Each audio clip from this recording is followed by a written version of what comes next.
Okay, Luap. Nice Sir. to meet you. I'm here with Luap and my. Oop.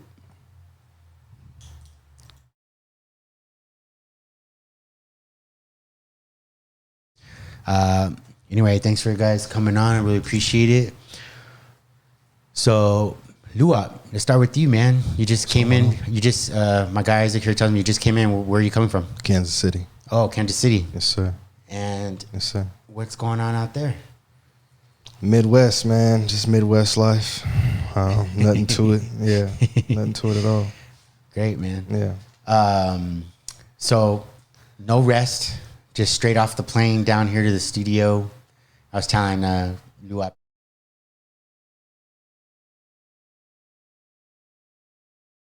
Especially at my age, I got to take a break. I probably would have had a 2-hour nap. Oh, yeah. Yeah, me and my wife, we take like 2-hour naps almost every single day. I was just telling somebody naps would be nice. Yeah. I used to be able to take them, but something stopped in me. I just can't do it no more. Yeah. Yeah. So what brings you out here, Luap? Out here seeing my guy, Isaac. That's my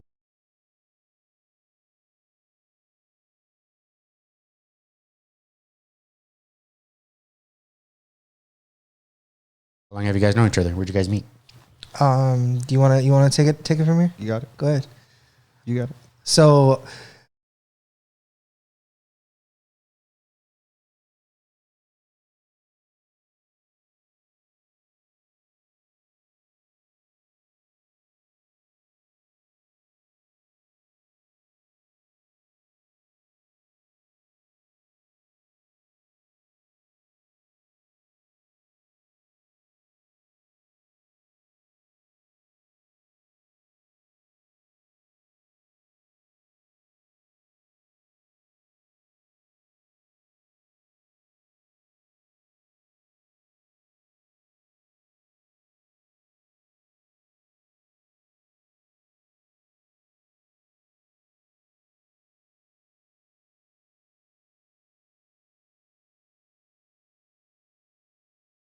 That's why I'm sitting here I'm trying to remember too. I think either you called or responded by email, but you told us to meet at, I don't know what it was, a Starbucks or something. yeah, so Something like that. we met somewhere.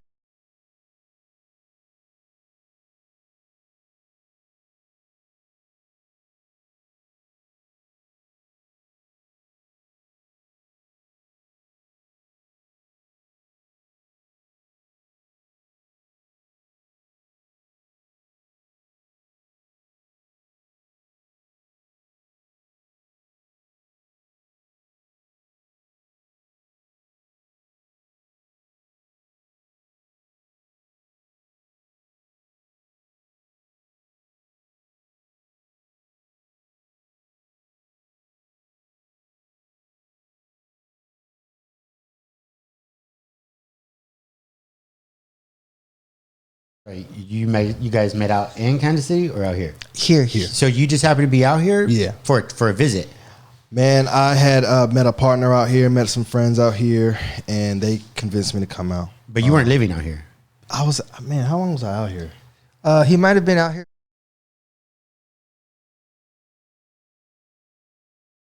Basically, how you got. So I got here because I had a girlfriend here at the time. Oh, okay, that And explains then I it. had other friends here, and it just so happens we all were collaborating, and they didn't stay far from her. Well, I can't think of how long I was out here, though, before I met Isaac, but it was definitely some months. Okay. I hadn't been out here long. I definitely hadn't been out here long, but it was long enough to kind of know my way around the area a little bit, but not as far as LA. Like, I hadn't really got out there like that until I met him. Were you always traveling? Like when you met him? Like had you already been traveling around the country? No? Nah, not at all, man. Like I said, I'm a Midwest kid, and you know, I didn't grow up in a situation that allowed me to travel that way. So I came out here to California. Originally, my first time out here was like 2010, 2011. Same thing. Met a girl. It was Northern Cali up in Humboldt County. Oh, So yeah, I was up in yeah. the mountains, and then from there went back to KC and just got back out here, man. And yeah, that's where I met my guy. How's your t-shirt business going? Don't have it anymore. No more. Yeah, that happens, you know. Yeah. But it sounds like you were on the journey or the And road. it evolved. That evolved. Uh-huh. That evolved more into media. That became more of my love because I was just trying to figure it out. Yeah. I was just trying to figure it out. He amplified the idea for sure, but being around him more was like, nah, I really want to tap more into this. What did he say to you to cause you to want to meet up with him? Like, what was it about him that you were like, you know, I want to meet up with this cat? I'm gonna be honest. I didn't know anything about him. It was my partner that had responded to him initially, which is the funny part. I probably wouldn't have even met Isaac if I didn't go with my partner, because he had responded to email for me to go meet with him. And I was like, you know what? Nah, I'm gonna go. And sure enough, it's all coming back to me now as we're talking about it. So his name was James, which was my girl's sister's little brother. Mm-hmm. And he and his best friend were gonna go meet Isaac, and I decided to tag along. So it wasn't until I met Isaac and we were just talking, you know, just charisma, you know what I mean, just the chemistry of, dang, okay, he's speaking my language. Yeah. He's got the kind of drive and hustle that I got, and he seems a lot of in tune with what he's saying, you know what I mean, and what he wants. So, Right. yeah. I like that kind of thing, you know, where you never know who you're going to meet.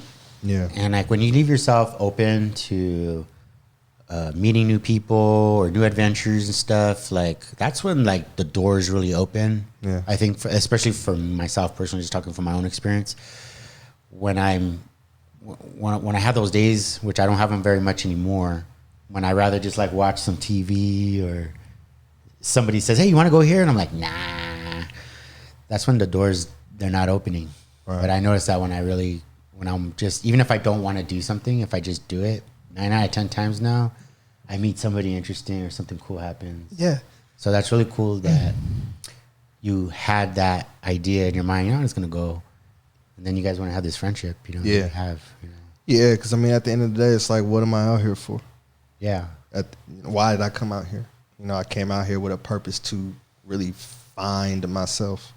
Didn't have that opportunity back home, finding myself. You know what I mean? So it took me to leave in order for that to transition for me.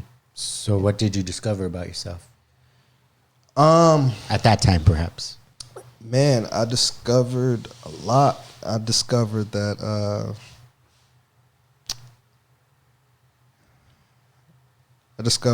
I was different by purpose. You know? How are you different? Oh, you mean by purpose? What do you mean by that? Just, you know, okay, so Kansas City. Yeah. Kansas City compared to Los Angeles is like compared a kindergartner to a college student. Interesting. Okay. How so? Kansas City is smaller. Kansas City is slower. And LA is complete opposite of that. It's see. massive and it's fast all the way around, across the board, until you get out of, not even until you get out of California, until like you get out of past Vegas and Nevada, then it starts to slow down. You know what I mean? Did you like that when you came out here? Did you like the faster pace? I jumped right into it. Nice. It's the same reason you asked, like, dang, why didn't you take a nap? That's how I move. As soon as I land, let's get it. You're doing it. Let's get it. He's asking me, well, what are we going to do? That's how we get down. We move. So I was accustomed to that already. Just my personality, who I am, fitting right in to California was easy for me. What was a challenge in California was North California, being up in the mountains, being in the redwoods, thinking about, you know, cats and bears and stuff that we only ever saw at zoos.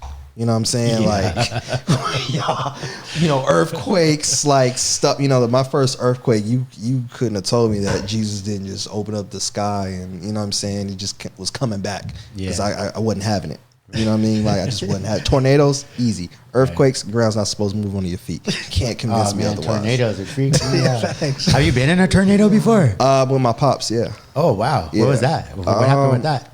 Not to go get out sidetracked, but Yeah, quick little story. it What just- happened there? Basically, they happen quick.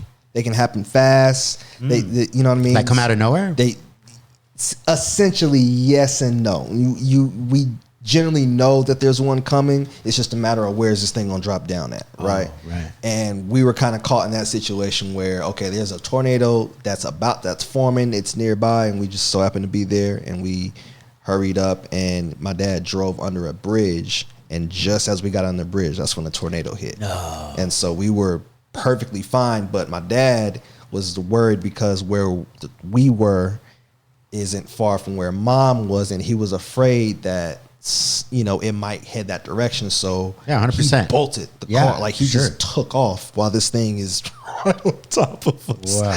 Wow. And we got to mom's house, and it dissipated. Now, was this like a huge tornado compared to? You didn't even truth know. be told, I really I don't know. And I don't know. I'm sure, hope God willing, your mom was okay. Yeah, everybody was fine. I don't even think that one had like a lot of like major damage or anything because it just came down real quick, and I guess it just disappeared. But yeah, that was scary. That would have freaked me out. Yeah. You know what I mean? Just come out of nowhere. I'm just like, what the heck? And it's funny, like they are bad, but they happen in certain areas. You know what I mean? Like they don't generally happen in the metropolitan area of Kansas City. It's generally outside of that. Sometimes it does. Not to say that it doesn't. Sometimes yes. So they have it like does. red zones. For the most part, yeah. For the most part, yeah. That's cool. Yeah, but I mean, they can happen anywhere. You're not predicting them. You just know that they're coming, and like I said, they can pop down anywhere at any time. So yeah. So what brought you out this time? To California, to Los Angeles. Kendrick Lamar is having a concert Juneteenth tomorrow, right? Big deal. Kenny and Friends. It's gonna be super dope. I'm out here though because this is a lot. So it's my 33rd birthday. Ah, nice. Which was Monday. Oh, you had your 31st birthday on Monday. Right. Oh, happy belated birthday. Thank you. Let's see. Father's Day. I'm a dad. Two boys. Yeah. And then this is also my 3rd year of recovering from an accident that I had. What kind of accident? Like a car accident? Motorcycle. You were on the motorcycle? I was on the motorcycle. So what happened was, or what they've summarized happened. Well, where were you first? I was in Kansas City. Oh, I was you're in home. Kansas I was headed to work. Okay. Doing security with my pops. He owns a security business. And so I was headed to work. It was going to be one of my last rides, if not the last ride of the season, because I was just ready to put my bike up for the season. This was in June, but I was having back issues, and I was just like, you know what, this year I just need to get my body together and focus on that. So I'm gonna chill out. For all the motorcycle enthusiasts, what kind of bike were you riding? A Hayabusa, 2014 Hayabusa Gen 2. That's a racing bike? Sure. I don't know. I'm not a motorcycle enthusiast. Like a super sport. Yeah. Okay, gotcha. Yeah. Okay. To me, all bikes are racing bikes. So yeah, headed to work, and I decided the last minute I was gonna ride my bike, and I did. And so the last thing I remember generally is getting gas. That's the last thing I remember until waking up in the hospital. Shoot. So what happened was that a car was weaving through traffic, speeding, was about to cut me off. And as I saw that, I pulled back to weave out of the way. There's another truck, semi-truck coming, and he's also going to hit me. So what I have to do is go to the shoulder to go around so I don't get hit by this car, and so that this semi-truck doesn't hit me, and I smack into the back of another semi-truck at 80 miles an hour that was parked. Gee. Whoa. 80 miles an hour? Yeah. Against a truck that was parked? Yeah. How are you even standing or here? So what kind of injuries did you sustain from that?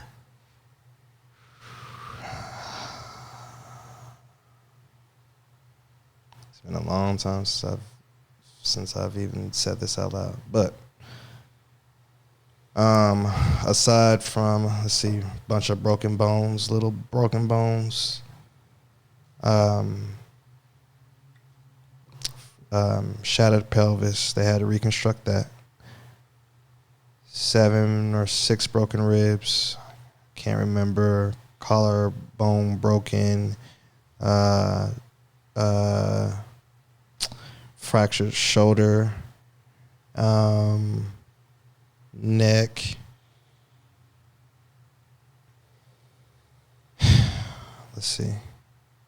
Those are all the brokens. And then my arm, as you can see, I'm partially paralyzed, so I have that. TBI, I have that.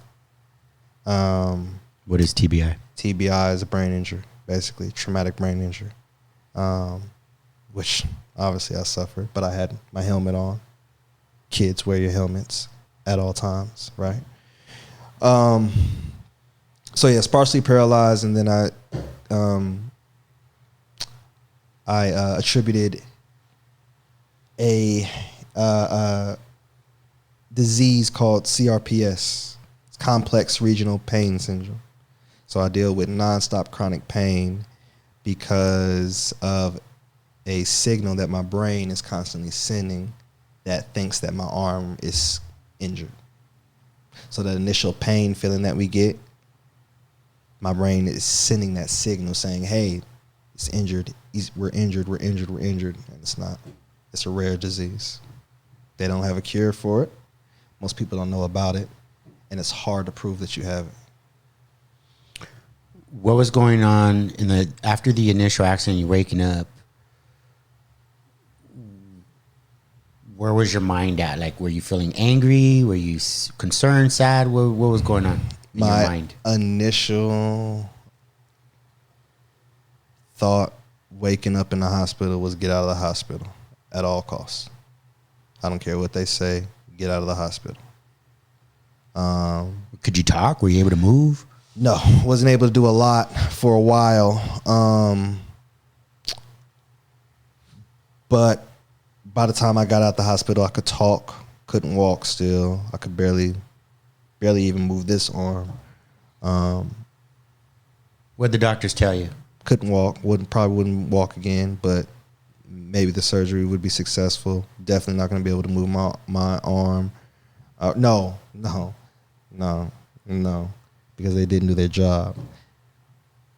They didn't know what was wrong with my arm, so they ignored it because they were more worried about me walking. That was the concern. So, yeah, Truman Hospital in Kansas City. I just wanted to make that announcement.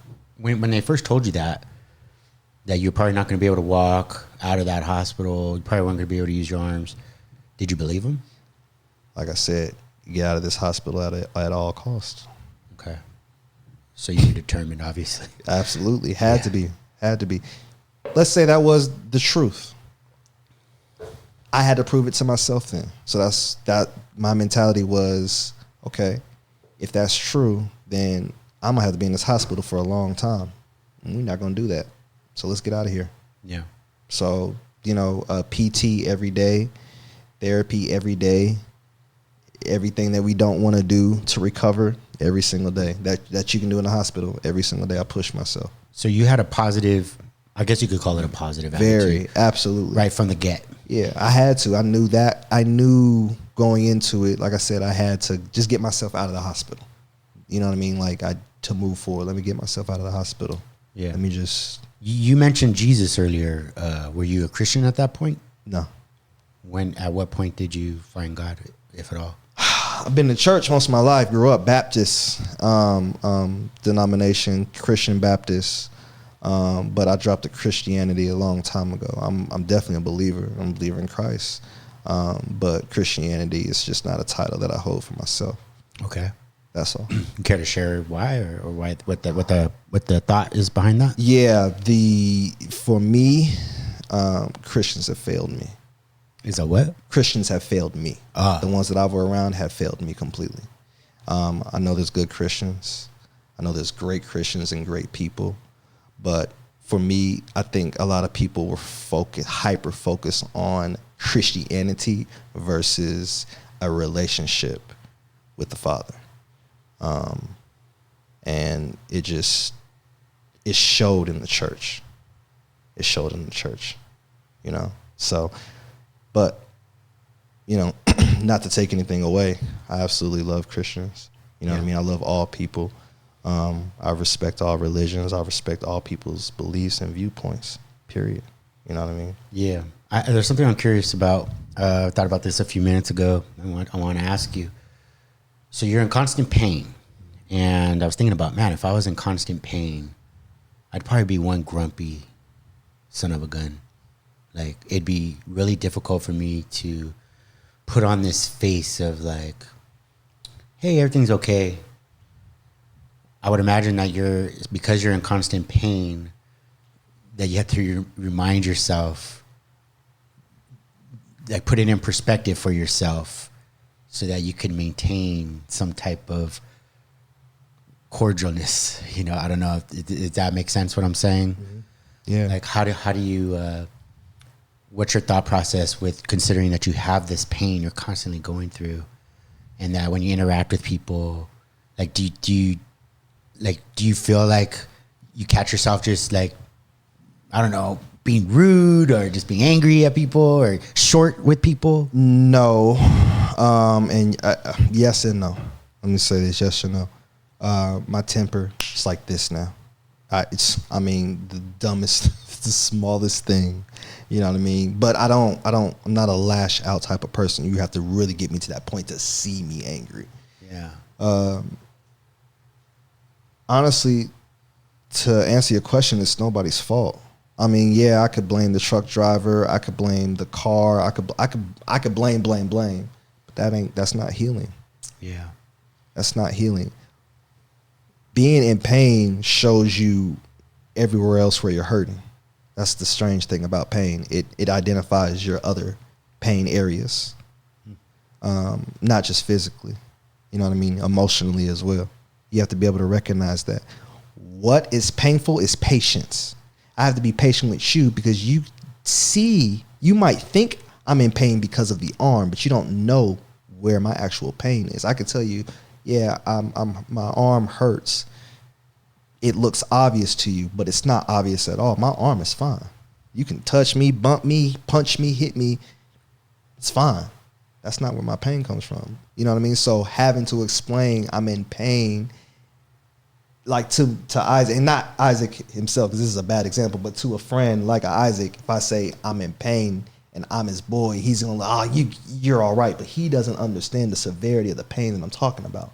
You know what I mean? The severity of pain I'm talking about is the same severity that women deal with when giving birth, when a person deals with when they're stabbed, what a person, or they're set on fire is a better example, or they're having a limb removed while they're awake. That's the type of pain I'm experiencing even now as we speak. So me being humble, number one is God. That's number one.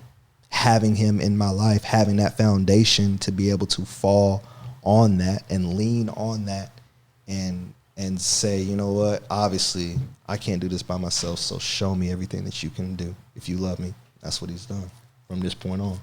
So I'm here to go circle all the way back to why am I here? Celebrate. Your birthday and Father's Day. Birthday, Father's Day, and man, to just recovering and healing. I feel like I've succeeded something that they call my disease the suicide disease. Real talk. It's called the suicide disease. Because people give up. I'm not gonna say I haven't thought about it. I'm not gonna say I completely understand it. If someone now any other time I say, oh, that person's selfish. If you got this, brother, I get it. I get it, and I'm so sorry. You know, there's children dealing with this. You think they know how to express themselves other than saying, I'm hurt, I'm hurt, I'm hurt. You give them tests. You take them to the hospital. Nothing shows up. they're in a tremendous amount of pain. Nothing is showing up. So now you're just thinking that something's wrong with my child mentally. No, there's no reason for a person to lie consistently about the pain that they're having. You might want to believe them when they say that they're hurting. So just keep that in mind for listeners. Just because you don't see it doesn't mean it's not there. Right. You ever get frustrated with people when they pity you? No, they don't understand what I've gone through or what I'm going through. They can't even understand. It's like you're telling me right now, but there's no way I could possibly. Right. Well, yeah, they pity maybe that I'm hurting, but in my mind, I'm still better than them. That's just how I have to. Yeah, I'm better than you. Just like, no, I can do more. You think I can do less because of my position? No, I can do so much more, and I'm gonna show you. Yeah, that's all. That's great, man. I mean, I could certainly appreciate that you have the mindset of somebody that isn't going to let this destroy you, or let it limit your capabilities. Can't. Like, it's just, a lot of times when, people have different things that are going on, things that happen, and we do things in spite of that, as opposed to just letting it destroy us. Yeah. And so I could certainly appreciate how you feel about not allowing this tragedy, because that's what it is, to overtake you and be overcome by it. Mm-hmm. But instead, it's probably made you a lot stronger than you were prior to. For sure. I couldn't even in thought that I would be where I am mentally. But it's morphed me to be such a wonderful person, and I'm working towards that more and more every day. Every day is definitely it's a new learning curve. Even coming out here today, just experiencing this, it's like coming in, flying in straight to work. I love it, but I'm also analyzing all this, how I'm feeling. Do I need a break? Do I need to? You know what I mean? Just so much. So I'm learning in real time as well. So it's humbling. Yeah. For me, it's humbling. Hey man, everybody can't deal with pain the same. You know what I mean? And a lot of times when a person is upset, when they're in a lot of pain, it's probably because around them they don't have people, they don't have that support that they need to just be in pain and that be okay. What would that support look like if it was the proper kind? Again, I would say circumstance, but for me, it's just my guy, checking in every once in a while, asking what I might need, asking if I have any restrictions, making sure hey, just be aware. My God, he's the type to do something like that. My mother's the type, my grandmother, even my sons are the type. You know what I mean? To just that type of tribe, so to say, and support system, for people that are dealing with chronic pain or any type of situation where they're dealing with a lot of pain. What's the pain management? What are you doing to manage the pain? Like, do you get drugs or do you get anything? Or? I'm not a drug guy. No, I do smoke. That helps a lot, but more so with the anxiety, since think about it, you're in pain. I mean, it never stops. Right. And it's never gonna stop. Exactly. Man. So you're always in that anxious state. So for me, I can just bring it down with marijuana. I'm not, believe it or not, if I can quit, I will. And eventually that's my plan, because I'm not, don't really care to smoke as much, but it definitely does help with my anxiety tremendously as far as managing it. It doesn't have to be a situation for me where anything's happened. I could just be sitting here and anxiety starts building up. You know what I mean? Yeah. So that helps, and that's pretty much all I do. That's it. So ketamine as well. Ketamine is an option I've heard. I've heard of that. Yeah. Ketamine's an option, and that's something I'm looking into as well. Just going for treatments, infusions, and things like that. So you had mentioned that you were working security when this accident happened. How long ago was this? About 3 years. It's been 3 years. Okay. And are you still doing security, or so So obviously this changed what you do. Everything. So it changed everything. Everything. So what is it like? So what are you doing now? And what is it that you're doing like as far as career goes? Oh, okay, cool. So yeah, man. So I'm in the trucking business. I'm in the dump trucking business with my family. Okay. Yeah. And that's going pretty well. So like you drive a truck? Or? I don't. I Yeah, I do the operations, but yeah. It's just dump trucking. We do like things like asphalt or gravels, Okay. mud, sand, whatever. Yeah. So you just say it's your family's business. Mm-hmm. So your family does. You guys are business people because you got the security. Your dad had a security business, and now you got another business. That's pretty cool. Yeah. So you guys are like business mindset. Yeah, for the most part, yeah.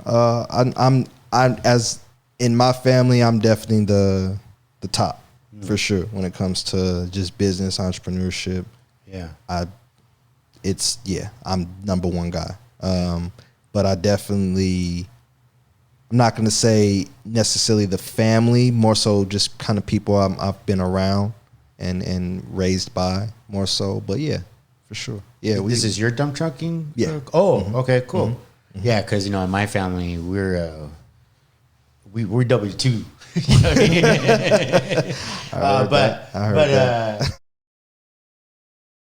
I have a couple of companies. Yeah. Right. And it was quite a change to. I mean, I'm not balling or anything, but it was like quite a change from being a W-2 guy my whole life. So I'm learning quite a bit about all that stuff. And I don't know.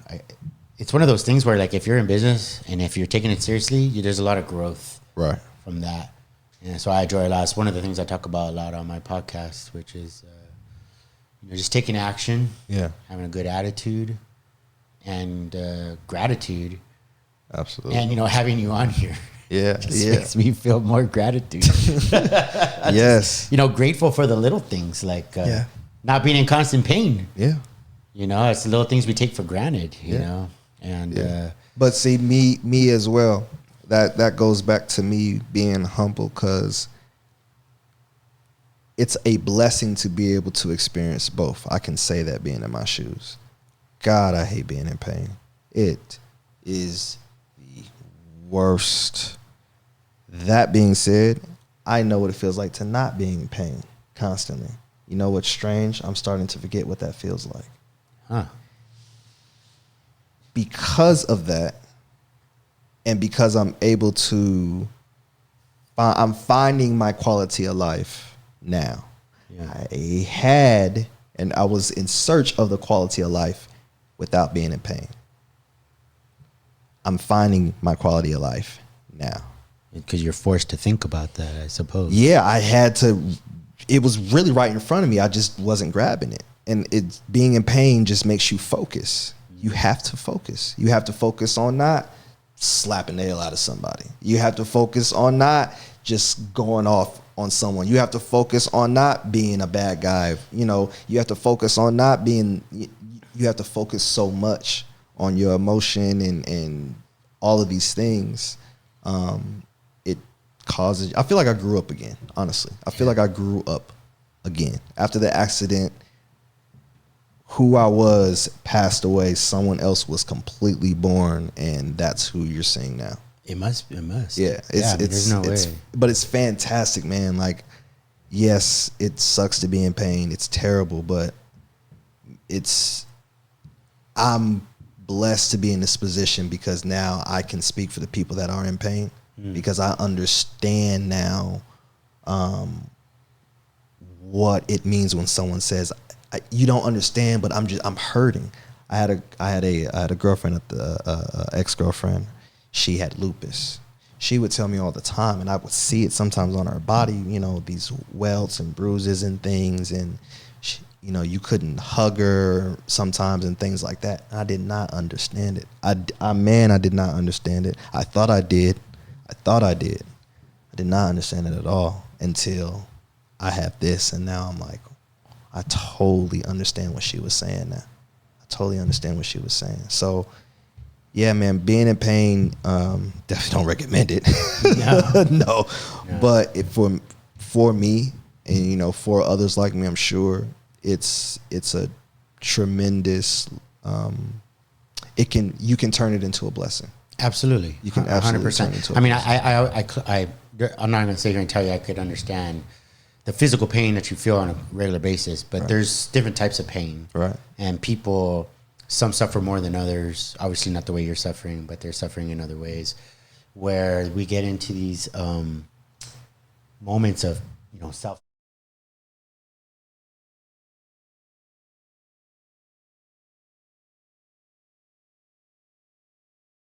Action, or our self-inflicted pain, or laziness, whatever it is that we justify through that pain. Right.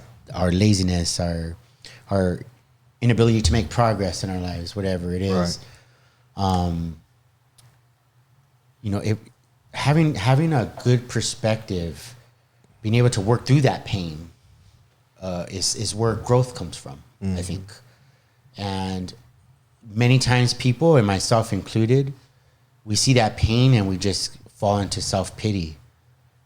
Where if we only would just think about it rationally and actually think about it, these are the experiences that God puts in our lives so that we can get to the other side of something, where we actually can feel the blessings. Actually, I was talking about this the other day on my show, where, you know, you're starting a business, for example, you're a businessman, and you hit a roadblock or you hit a challenge. Some people call it a problem.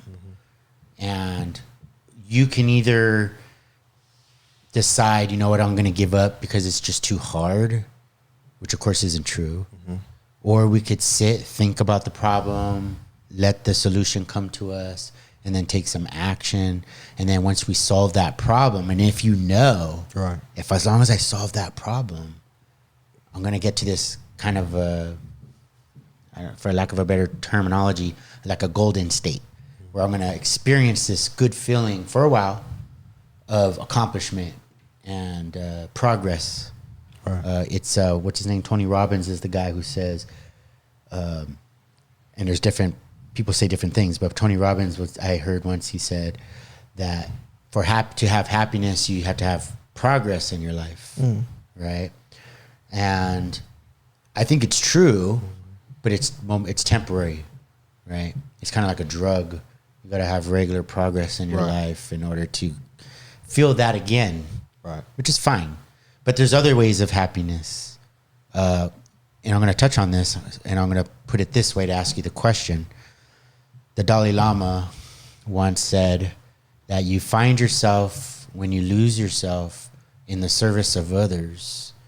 And you had mentioned that you're now able to, it sounded like you were saying that you're working with other people, youngsters who have this pain, who are experiencing pain, and people don't believe them. And that it sounded like you were alluding to that this is part of your work, your life work. Did I misinterpret what you were saying? Yeah, but it's same goal.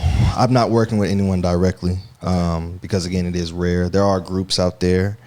I don't participate in the groups because, and not to steer anyone away from them. They're just hard to digest. You know, there's people on there just expressing what they're going through, what they're feeling, and getting pain from people when you're in pain is just not a good read. You know what I mean? So yeah, I would imagine. But yes, you know, that is definitely a purpose for me, for sure.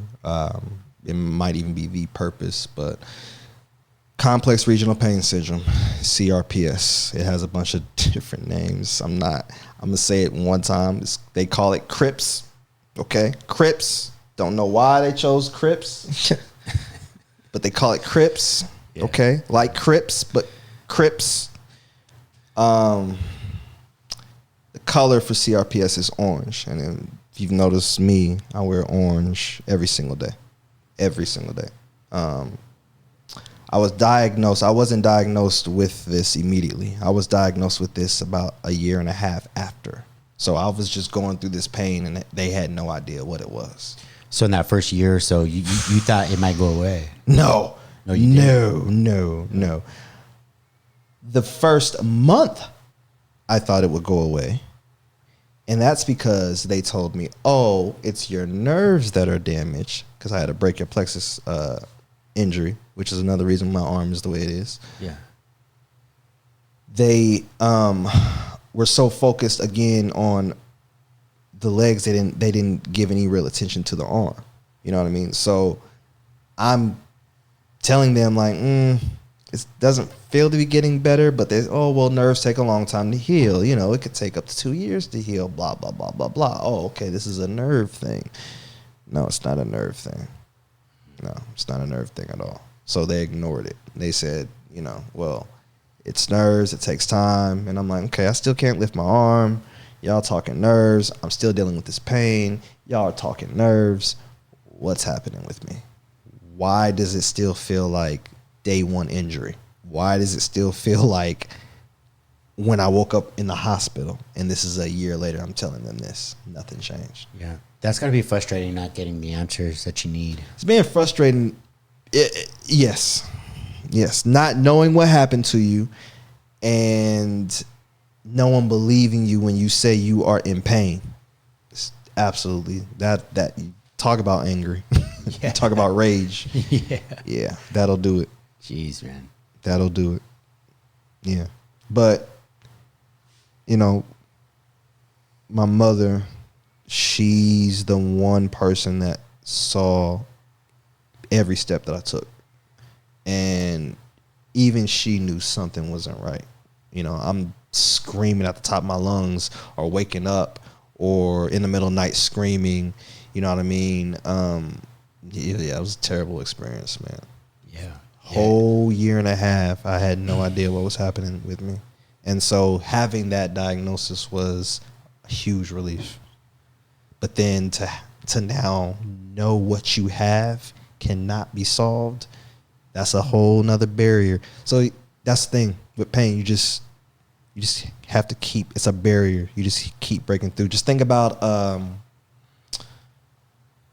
I think of our life sometimes, you know, a lot of people, you'll hear the expression, it's not a sprint, it's a marathon. Sure. Now, take some just paper walls, not brick walls, not cement, concrete, just paper walls that you can walk through. Those will be the barriers that we have to get through in our life. It's that easy. It's that simple. But because we see that wall, we stop. And for me, that's how I think about my pain. I just think about it as a paper wall, another one to get through, another one to get through, another one to get through. I can't predict when I'm going to be in pain, when I'm going to have a flare. Can't predict it. I haven't had one since I've been here. That's good, but I'm still in a lot of pain. Wait, you mean it gets worse? Yeah, yeah. Yes, absolutely. Oh, man. Absolutely.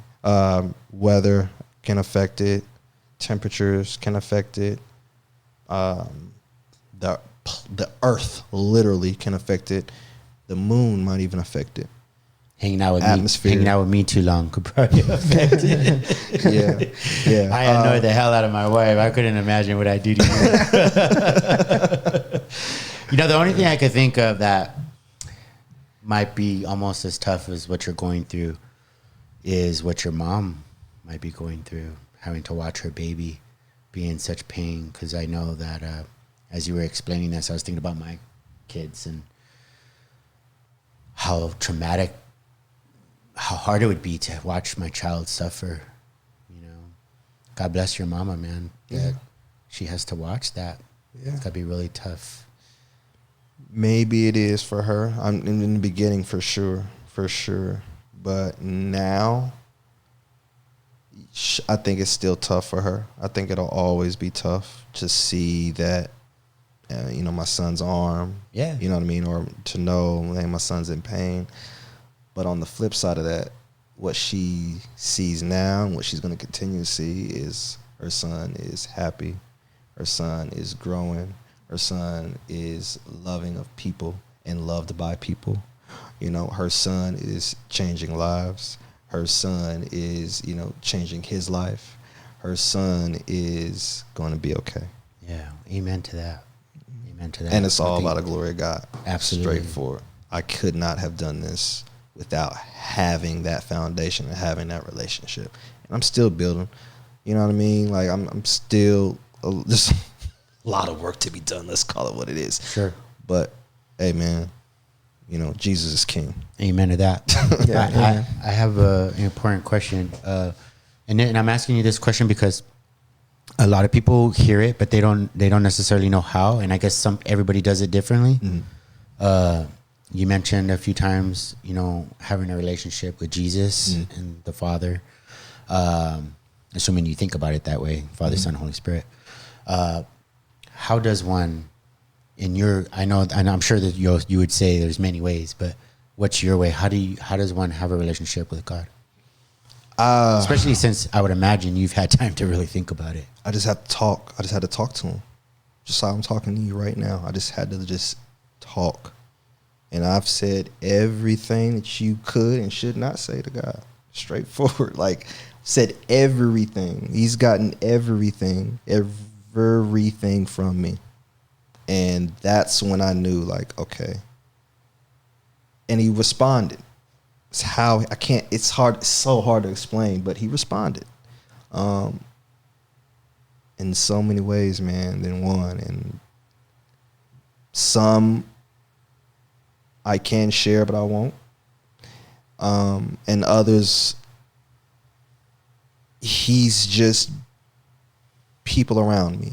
He's taken things away from me that I would have loved, but once they were gone, I realized, oh, wait, I don't love that. Oh, I didn't need that. Oh, I don't want that. Oh, that's not good for me. Stuff like that was happening. And what happened with my recovering was I lost everything. Everything. What I didn't lose is what I still have today. Still have my mom. Still have my boys. I still have my brother. You know what I mean? A couple other brothers. And then some brothers I don't have anymore. They're still my brothers. They will always be my brothers. You're my brother for life. But I'm on the other side of the Red Sea. You're still my brother. But I'm on this side now. So you lost some people from this. Yeah. No, they lost me. Touché. So what is it that you guys got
and my birthday is June 17th. Just to give you context to what he's saying. So he That's called on my birthday. My accident was June 10th. So your anniversary of your accident was just like a week ago. That's right.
Who that guy was. Yeah. And I am so happy to be able to, in the eyes and in the face, and say, man, I'm happy you're back. Not only is he back, but like you said, he's an improved version in many ways because of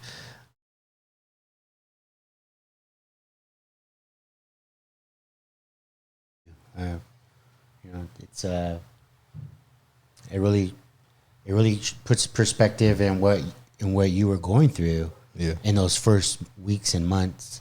You know, because when we first started talking, I heard you're like mindset, Right. gonna get better, gonna walk out of Right. here. In my mind, I was thinking though, like, well, man, there must have been moments of just being scared, some yeah. doubts, and Oh, yeah. you know, like anger. I would imagine you still experience anger. You know, I'd be angry if I was constantly in pain. I mean, my mom came in the room, was like, "You okay, mijo?" I'd probably be like, "Get out of here, leave me the hell alone." Right. You know? Yeah. Yeah. I'm a strong dude. You know. Yeah. Mentally strong guy. For the most part, I'm saying that though because I know I should be positive because I Right. try to say positive things. Right. But if I were going to be 100%, I'd probably be like, there's a lot of times I'm not a strong guy, Right. you know, and I think keeping things in perspective, man, is so important, you know, like Luap is helpful. It's good for people to hear Absolutely. because we get so caught up in our own BS, Yeah. our own self-pity and all that stuff Right. that, and I hate the fact that you have to be the guy, you know, to help other people see, hey man, like be grateful, you SOB, be grateful Right. that you're not dealing with what Luap's dealing with, Right. because that shit don't sound fun at all. Yeah. I mean, nobody wants to be Job, but someone had to be Job. Yeah. I don't think anybody wanted to be Moses. Someone had to do it. No one wanted it to be Jesus. Someone had to do it. Yeah. He literally sent his only son to sacrifice himself for us. So And he did it voluntarily without complaint. not one complaint, sir. You know, I think about that often. People, what a lot of people like to do when they see me, especially believers, is, you know, God's going to heal you. God's going to take your pain away. God's going to, you don't know what God has for me. Yeah, you don't. You don't know. You want that, but does God want that? So true. I listen to people all the time. I'm not gonna put anybody out there. People who think like God's like a genie. yeah, Right, yeah. Like he's just gonna like, God blesses me all the time. And Man. it's like, you know, what are you gonna do? What's gonna be your attitude? Because then I know people are like, oh, see, God favors me and blah blah. What are you gonna do when He takes it all away? God takes something from you, Yeah. or something happens? Are you gonna have that same reverence for God when that happens? It's one thing to be angry with God. You know, it's another thing to turn your back on him. You know, That's a fact. and And he rather you be angry with him than turn your back on him. 100%. You know, Because at least anger shows emotion. Anger shows expression. I was angry. I was very angry, God. I was angry. I was confused. You know, everything you can think of, every human emotion you can think of. I thought he hated me. He cursed me. You know, he was just furious with me. You know what I mean? Just everything you can think of. But that's what helped form my relationship to say, wait, why? This can't be God that I'm thinking of. This can't be God that I'm talking about, because there's no way. There's no way. And then you look at the word.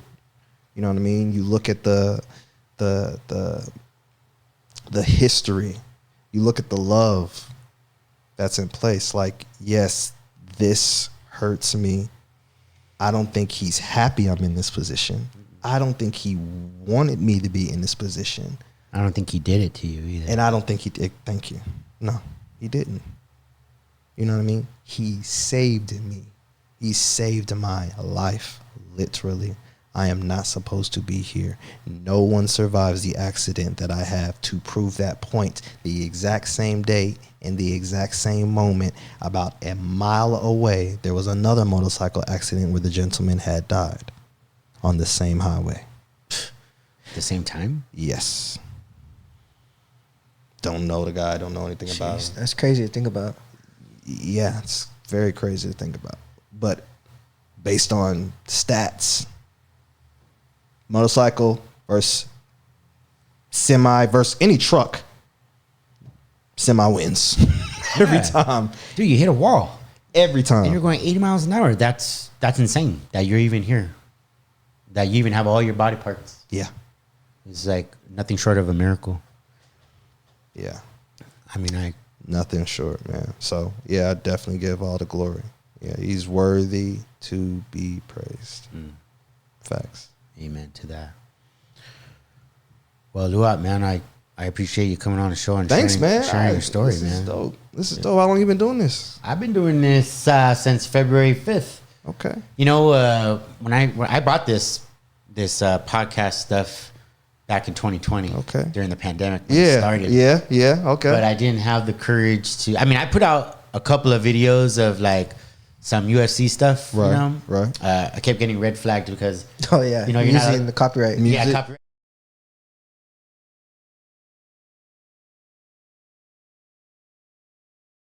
Couldn't get past the fear of criticism, the fear of, and I was lazy, and all that kind of stuff. And it wasn't until I sobered up, and I've been sober about 14 months now. Yeah. Funny thing is, it's kind of hard for God to work in your life when you're always aloof, when you're always under the influence. For me, anyway, drinking alcohol every day. I was a waster for 25 years, just drinking my life away, negative attitude, low self-esteem, you know, just chasing any high I could get. And I still have some addictive personalities. Right. But, you know, I started going to church with my wife. I met my wife. Obviously, I didn't meet her as my wife, but we started going to church. She started taking me to church with her. And I would go high and hungover, and I'd take my vape pen, and I would just go to the restroom at whack during yeah. It past the whole service. Yeah. Right. And then poof, 11 months in, I just kept going to church, just kept going because I liked it. Right. I liked singing the songs and stuff. Yeah. 11 months in, man, and all of a sudden, for whatever reason, I just stopped.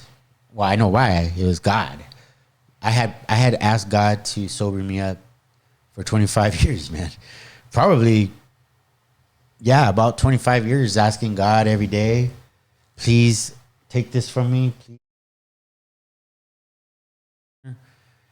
But God works in His own time, and He spared me, man. Like I could easily still be doing what I was doing. You know, I know people that I came up with who I was getting high and drinking with for years who are still in that. They're still in the sauce. But anyway, once I quit and sobered up, my confidence grew, I guess, and I knew that I gotta. Here's my opportunity. And then, of course, as the time goes by, I still remember it was February 5th when I made my first video. I don't know if you remember, Isaac.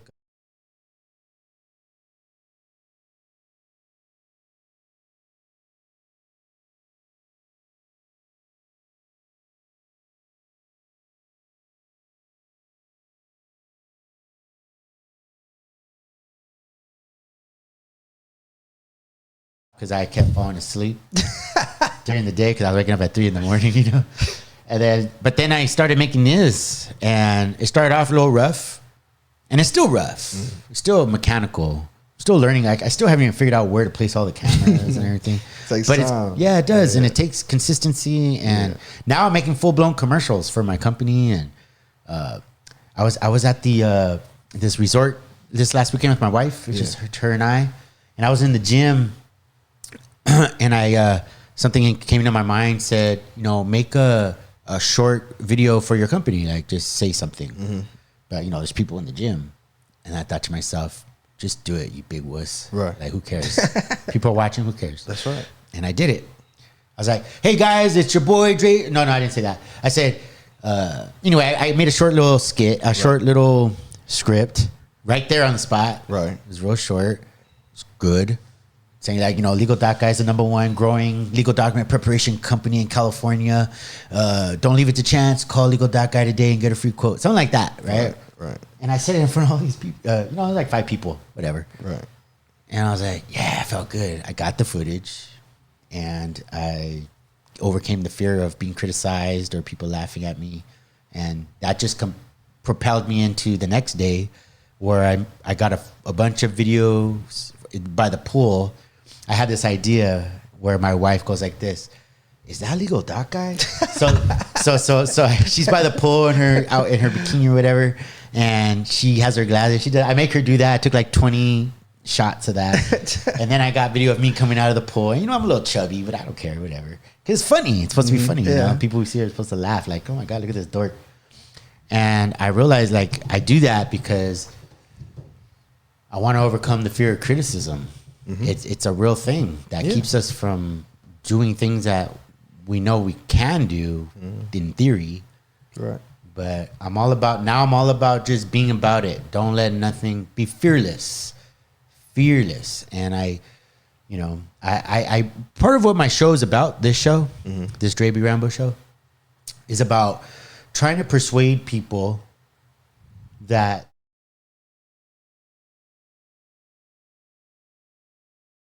change something about yourself, but you can. That it's a lie the devil tells us that we're stuck the way we are. Right. When I was a young man, I was probably 22. I went to junior college the first time because I dropped out of high school. I went to junior college. I was only 22. I looked around. I saw the kids there. They're 18, 19. And I thought to myself, oh, man, I'm way too old to be here. Could you imagine that? Yeah. Thinking that way? Yeah. You're only 22 years old. Yeah. Well, I'm 45 now. When I think about a 22-year-old, it's like, man, you're still wet behind the ears. Man. You know, like, you're worried about being too old around 19-year-olds? Like, what's wrong with you? It's only 3 years difference. Right. But that's how I thought. My self-esteem was so low. So I dropped out. And it was like another 10, 12 years before I went back. And we get into this mindset of, I can't do something. And when you believe it, man, that you fall into that hole. Yeah. You when you believe that about yourself, you believe that you're always gonna be a drunk, or you believe this, you're letting your whole life pass you by. Yeah. I let so many years pass me by, and so now I'm on this mission to save others from the pain that I caused myself. I take responsibility for that. I caused that for myself, and so now I try to, you know, I guess it's like a way of service, you know, giving back, trying to convince people out there. Obviously, I do some of this for myself because I want to turn this into some money. Right. But I wanted to make that money doing something positive and having like a a message to tell other people. Like, it doesn't matter what's going on in your life. Like, you can overcome. Yeah. I mean, look at you, man. Shit. Look at you. God's giving you a way. And he's showing you a passion that you can appreciate. Like, you know what I mean? Like, that's something to be proud of, man. Like, I am. It sounds like you've gone through a lot, and you're still progressing and fighting for more, and you're able to bless people on the way, bro. Like, that's And on top of that, fantastic.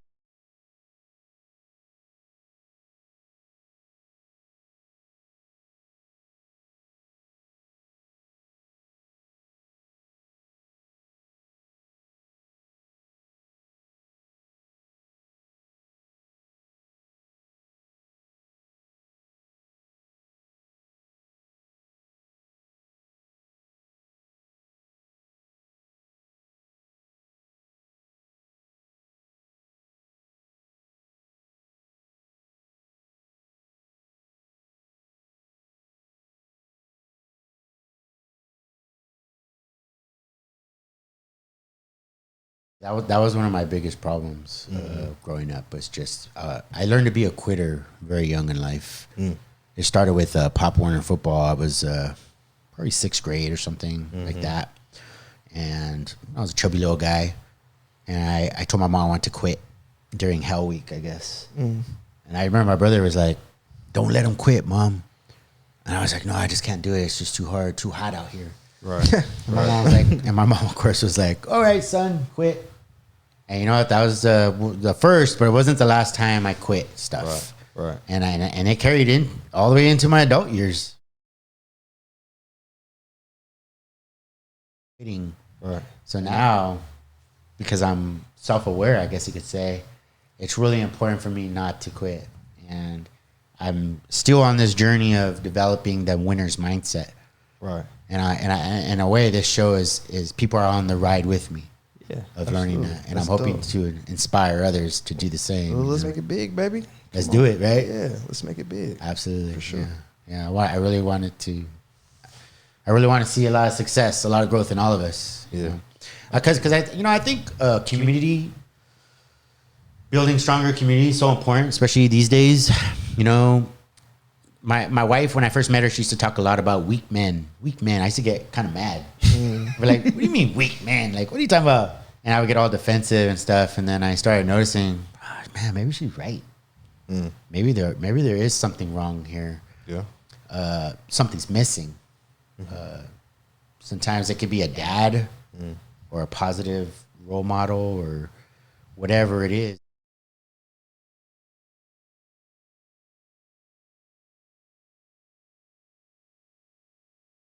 Not everybody's got this winner's mindset, that's for sure.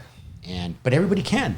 yeah. And people, that's why those videos of like Andrew Tate and all that stuff so popular. Because guys are hungry, man. They're hungry for positive male role models, people that they can look up to. Sometimes it's really sad. Sometimes I was listening to this one guy that I like to listen to, and he was literally telling the people on the show, "Look, man, I'm not your dad."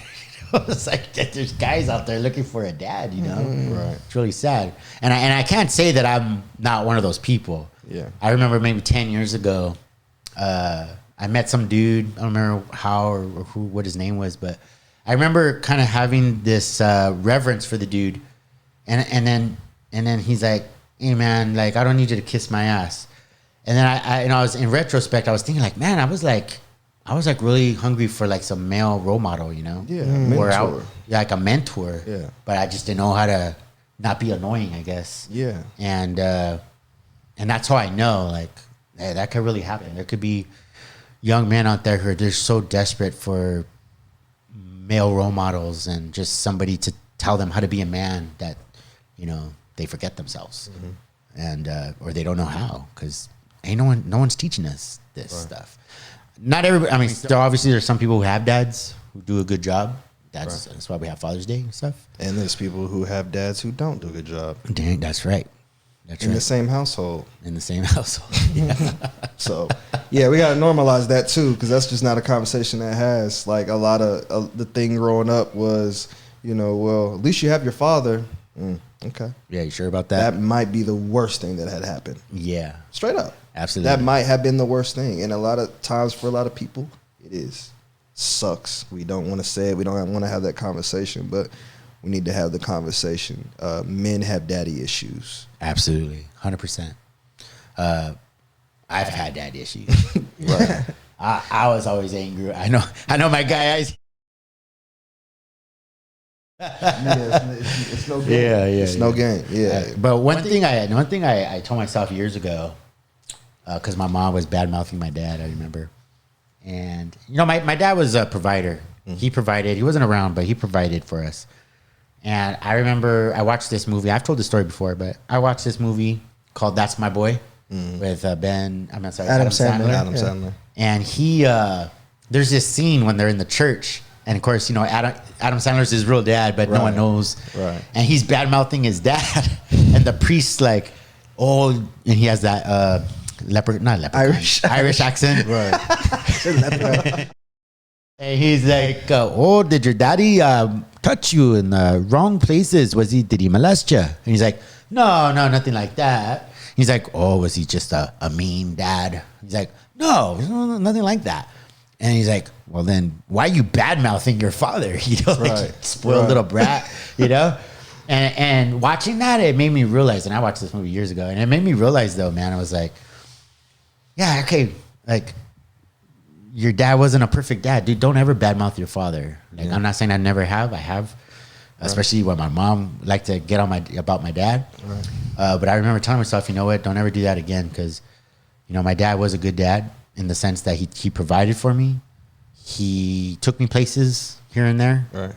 He, he never harmed me in any kind of way. Right.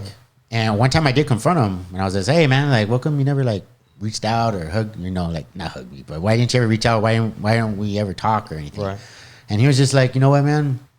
He's like, "My dad rarely said a word to me, and I guess I probably learned it from him or whatever." And I was just, and I just accepted that answer, And so a point I'm making is like, no man is perfect, Bad mouthing your father is not a good idea. And I'll tell you what my brother told me probably 15 years ago, more than that, probably 20 years ago maybe. He said to me, and I stuck with me to this day, and I believe it 100%, even if he doesn't follow his own advice. But he said to me, there comes a point in your life where you can no longer blame your parents for your problems. And I believe that 100%, man, because there are some people, grown-ass men out there, that want to blame their life problems on somebody else. Right. And until you acknowledge, I was talking about this yesterday on my podcast, until you acknowledge your shortcomings, you take responsibility for who you are and what the decisions you've made, personal responsibility for those decisions, you're never going to have growth. Right. You just can't grow blaming other people for your shit. Right. And that's just the way it is. Right. So, because 9 times out of 10, growth requires you to see outside the box. And when you see outside the box, then you're able to look back and see yourself and say, yeah, I probably picked it up from him, but I still decided to do that. And then I did it again, and then I perfected it and did it more. So we can't, you know what I'm saying? At some point, it's like, okay, but when are you defined as a grown man or a grown woman? Because you can't keep blaming mama and daddy for what they did back in the day. You can say something about what they're currently and still doing, but then also, where are you? yeah. Are you following those same footsteps, or are you trying to progress and show something better, and as well as communicate? We gotta express to our parents.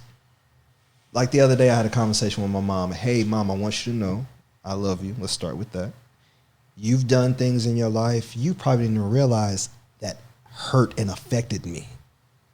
And I'm bringing those things to you so you can understand why I do the things I do, how it affected me, you know what I mean? And the healing process that I've had to go through. But I'm not blaming you for, any trauma that I might have experienced, because 9 times out of 10, 1, you didn't know, and 2, you didn't intentionally try to traumatize me or hurt me as my mother. Right. I can say the same thing about my dad. I can honestly say the same thing about my dad. He traumatized me in a lot of ways, but I don't think in his mind that's what he was trying to do. Right. I really think it was just a place of, this is my boy. This is what a man's supposed to do for his boy. This is love. Da da da. He wasn't trying to traumatize me, nor did he think that it would affect me probably in the way that it did. I know that, but it took me to heal and grow and evolve. You know what I mean? And to want to get out of this funk that I realized I was in. Once you realize you're in a prison in your mind, that freedom, boy, that freedom that comes with it it's a blessing, but you lose a lot. In my case, I lost everything. I lost everything I was supposed to. And then everything that was supposed to lose me absolutely did. You know what I mean? The one thing that I say, a lot of worry is, I don't want to be in more pain. I don't want to be in more pain, but God's not going to allow anything else to hurt me, bro. That's a blessing for me. That's something I'm like positive about. He's not going to let anything hurt me this way ever again. Just like he has the rainbow for the flood. That's like a promise that he's given to me.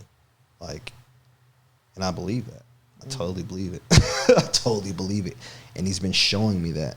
He's been just, it's a blessing, bro. It's a blessing. So being here is a blessing. You know what I mean? Talking with you, meeting you, hearing your story, I appreciate that. Yeah. And yeah, I think as men, we need to normalize just having conversations about our traumas, about things that we've gone through. We just don't, even as brothers, we just need to be able to talk to each other, to express each other. That helps us learn each other even better. That helps us to be able to maintain a relationship even more. That helps us to be able to acknowledge certain triggers or certain emotions or just certain things, and be able to support each other in a more conducive way. We just have to be able to just truly talk to each other. Hey, man, can I talk to you about my past? Can I talk to you about my childhood? I went through some things. Did you go through something similar? This is always running in my mind. We got to get it out, or else it defeats us. 100%. And I'm always concerned for dudes that don't have that camaraderie, don't have the men in their life that they need. I think that every man, to be mentally healthy, needs to have at least a handful of dudes. A wolf pack that can help to see that man through certain things. Like I have one friend, I have friends from different walks of life, but a lot of them are from church, or not my church, but they go to church just like me. They're godly men. And like I got one that's always correcting me about my cussing. He's always reminding me about Jesus and cussing. He'll send me devotionals, and good buddy of mine. And then I got other friends, they talk to me about other areas like my marriage or whatever. We could talk about those things. Right, absolutely. Men who don't have that, they're at a disadvantage. Yeah, and they gotta. So I definitely recommend and feel you on that. That your would you call it, a pack? Your wolf pack. Yeah. You definitely gotta have.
beach.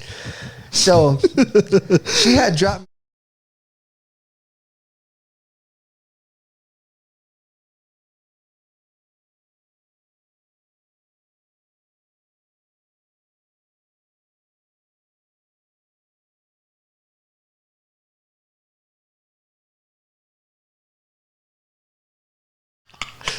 I'm like,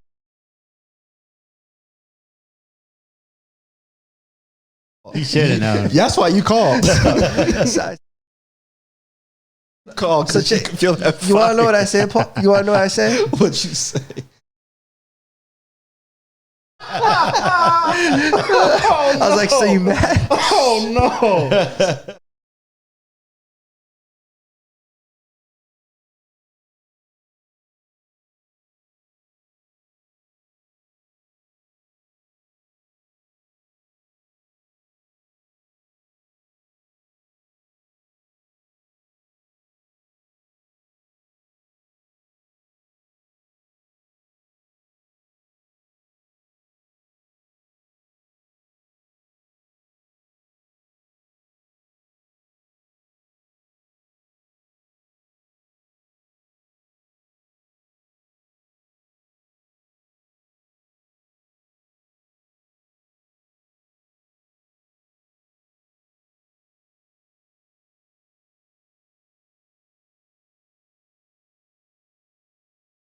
They are cold.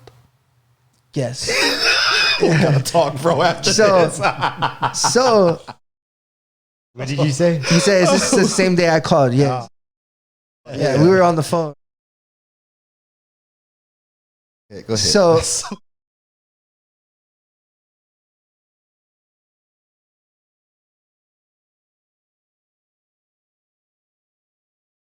no, I asked her. Dude, I thought we already established. No, but check this out.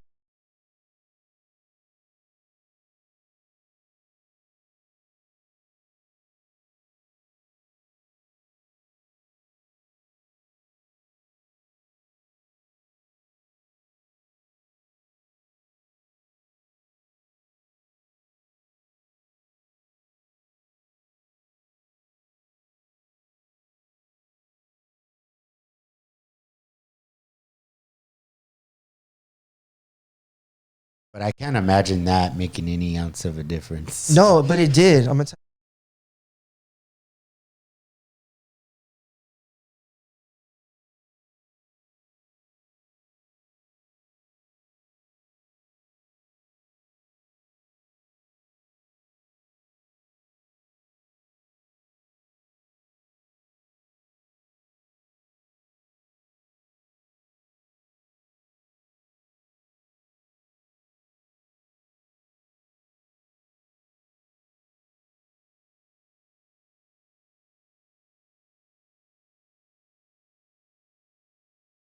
Time, and But- you didn't stick with that. But he's also trying to reason using logic. Right. And in my experience,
You didn't tell her what happened before y'all got to the beach and everything? What do you mean? You didn't tell her like why you were late and everything? We were both mad. Okay. So I work in behavior.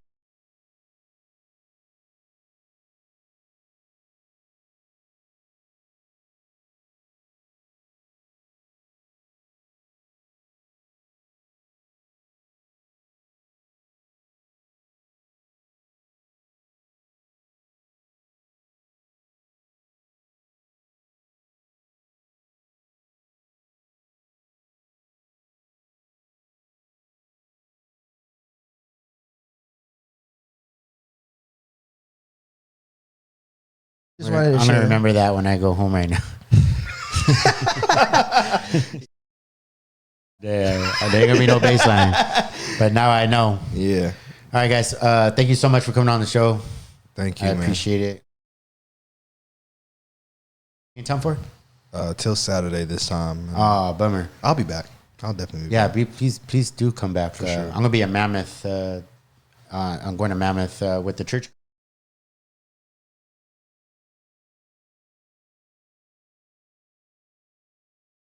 Get you back on the show. That's Next all time, he wants.